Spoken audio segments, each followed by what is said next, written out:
Bienvenue à toutes et à tous. Aujourd'hui, on revient sur la troisième édition des Flammes. C'était le 13 mai dernier, la cérémonie pour les musiques populaires, le rap, le R&B francophone. On a regardé un peu tout ce qui s'est dit, les articles, des bouts de la retransmission, ce qu'on a vu sur les réseaux aussi. L'idée, c'est de décortiquer un peu cette soirée, le palmarès bien sûr, les moments forts, mais aussi les aspects un peu plus tendus, quoi. Oui, c'est ça. Essayer de comprendre ce qui a vraiment marqué cette édition 2025. Et c'est une cérémonie qui prend de plus en plus de place, faut le dire. Elle est née un peu en réaction aux victoires de la musique pour représenter d'autres sons. Et leur système de vote est intéressant. Un mélange de jury et de public pour certaines catégories. Il y avait 25 prix en tout cette année. D'accord. Alors, rentrons dans le vif, le palmarès. Tiakola, on peut pas le rater cette année, non? Ah non, clairement. C'est un peu la confirmation pour lui. Il repart avec 3 flammes, c'est énorme.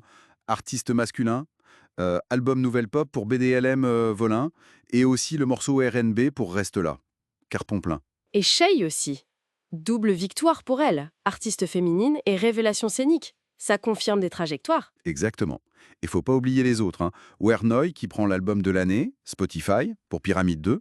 Et puis t'as SDM, album rap pour À la vie à la mort. Il partage aussi la flamme du morceau de l'année pour Dolce Camara avec Booba.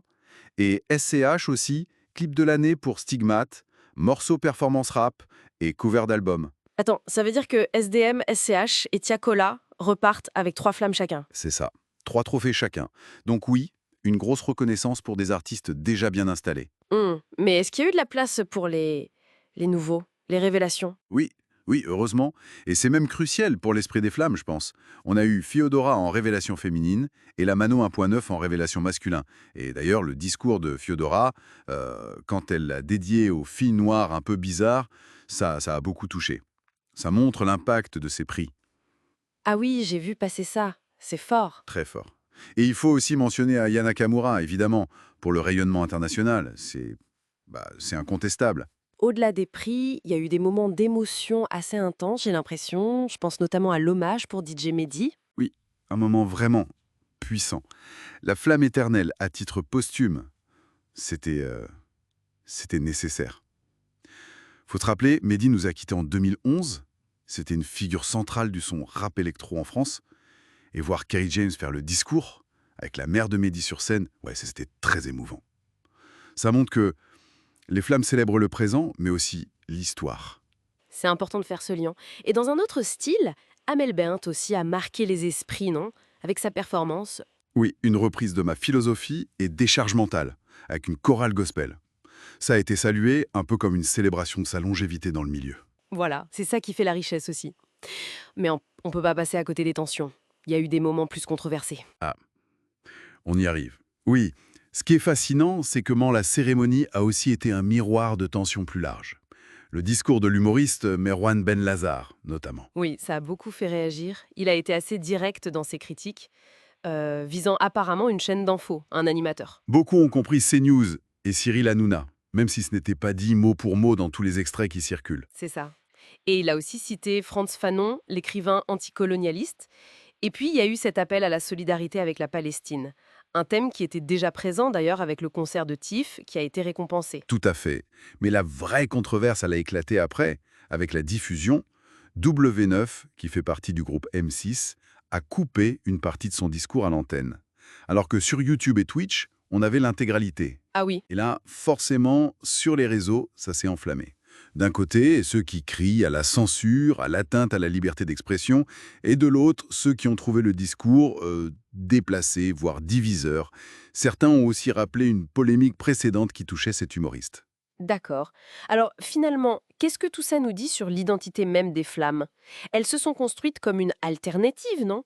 Pour célébrer des cultures que les institutions, disons, traditionnelles, ignoraient un peu. Exactement. Et cet incident, il pose directement la question. Comment tu concilies cet esprit un peu underground, ces cultures ardentes, parfois contestataires, avec les réalités, les contraintes, les filtres d'une diffusion sur un grand média comme W9? C'est compliqué. C'est toute la question. Le mélange des genres musicaux, rap, R&B, pop, les inspirations caribéennes, africaines, le vote du public, tout ça, ça vise une forme d'authenticité, de proximité. Mais l'épisode Ben Lazare montre bien la friction potentielle quand tu touches un public très large et des sujets politiques sensibles. Donc, si on résume cette édition 2025, c'était riche, mais contrasté. On a eu de belles consécrations, Tiakola, Che, SDM, SCH, des artistes forts de la scène actuelle. De l'émotion aussi. L'hommage à DJ Mehdi, c'était marquant. Mais en même temps, des tensions très vives. Oui, Des tensions qui, finalement, révèlent des débats qui traversent toute la société française, la liberté d'expression, la place des médias, certains sujets politiques. c'est exactement ça. Et ça laisse une question en suspens, je trouve. Quelle est la marge de manœuvre, au fond, pour une cérémonie comme les Flammes? Une cérémonie qui veut célébrer l'authenticité des cultures urbaines. Face aux pressions médiatiques, aux lignes rouges, qu'elles soient politiques ou commerciales, Ou peut-être une autre façon de voir les choses. oui, Est-ce que ce mélange de célébration et de controverse, ce n'est pas tout simplement le reflet parfait de la place qu'occupe le rap et ses musiques populaires aujourd'hui en France? une place centrale, incontournable, mais toujours un peu sujette à débat, toujours un peu sur le fil. C'est une bonne question, pour finir.